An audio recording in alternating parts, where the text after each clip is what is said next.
بسم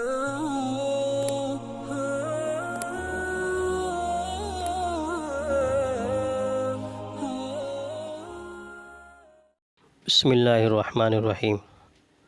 آج کے مسائل میں ایک مسئلہ یہ ہے کہ اگر کوئی شخص رکوع یا سجدے میں تسبیح پڑھنے کے بجائے بسم اللہ الرحمن الرحیم اس نے پڑھ لیا ہو تو اس پر سجدہ سہو واجب نہیں ہے۔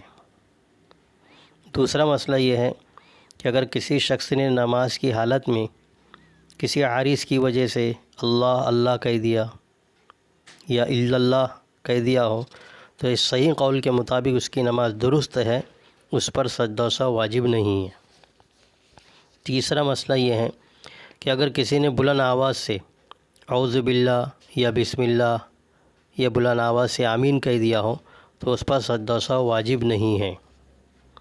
چوتھا مسئلہ یہ ہے کہ اگر کسی شخص نے نماز کی حالت میں کسی دوسرے شخص کی چھینک کے جواب میں یرحمک اللہ کہہ دیا ہو تو یہ جواب دینے والے کی نماز فاسد ہو جائے گی، ٹوٹ جائے گی۔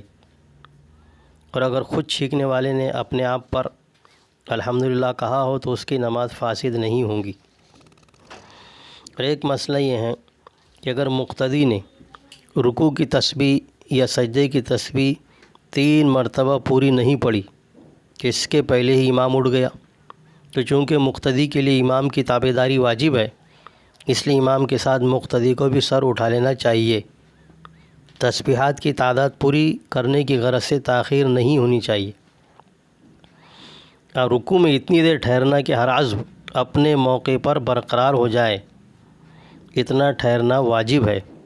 اگر کوئی بھول کر اس کو چھوڑ دیتا ہے تو اس پر سجدہ سہو واجب ہوگا، اور اگر جان بوجھ کر رکوع میں اتنا بھی نہیں ٹھہرتا کہ اس میں ایک مرتبہ بھی سبحان رب العظیم کہا جا سکتا ہو تو پھر دوبارہ نماز پڑھنی ہوں گی۔